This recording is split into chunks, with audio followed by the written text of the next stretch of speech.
may mga ibang tao na ang goal lang talaga nila magkaroon ng trabaho. Pero gusto nilang yumaman.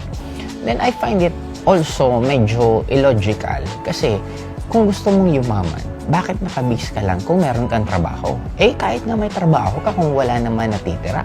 Or worse, di ba, nababaon ka pa sa utang, eh di mali ginagawa mo.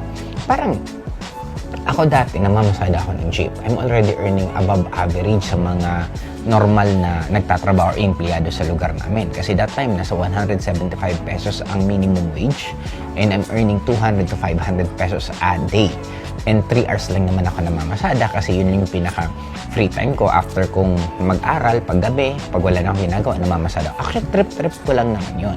Pero kumikita na ako ng 300 to 500 pesos per day, 200 to 500 pesos a day.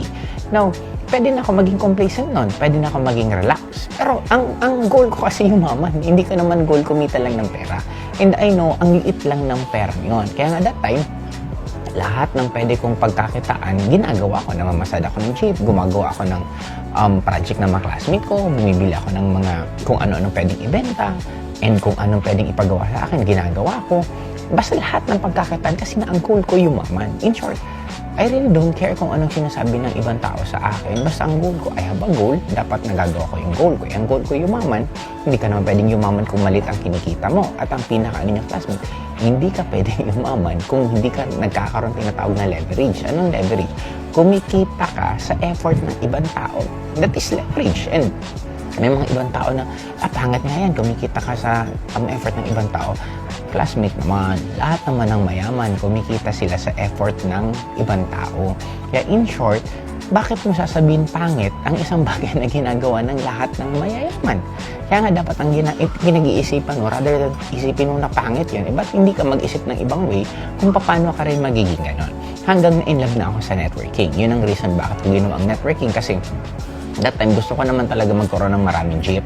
Kaya nga, high school pa lang ako, nag-iipon ako ng pera. Eh, ang jeep namin that time, 500 pesos halos ang kapital. Eh, medyo ang hirap mag-ipon ng 500,000, hindi siya ganun kadali. Kaya, hanggang nakita ko yung networking, nung nakita ko networking, sabi ko, maliit lang kapital dito. Tapos sabi ko, sipag lang naman pala yung gagawin. Sabi ko, sipag at sipag lang, ang dami ko naman nun eh. Di, ito na, gagawin ko. Kaya ngayon, hanggang ngayon yun ang tinatrabaho ko yung networking kasi yun ang naging avenue ko, yun ang naging way ko na nakita ko na pwede akong umasensa at pwede akong yumaman talaga ng sobra-sobra. Kaya, bottom line classmate, dapat results-oriented ka, hindi dahil sa, oo nga, course mo nga yan, kung hindi ka naman yumayaman. Oo nga, parang maganda nga ang tawag sa'yo, naka-uniforme ka nga, pero hindi ka pa rin naman yumayaman. Bottom line, be practical. Kung napapalapit ka sa goals mo, di ituloy mo. Kung hindi ka napapalapit, din maghanap ka ng ibang opportunity na pwede kang mas lalong lumapit ka sa goals mo. Wow!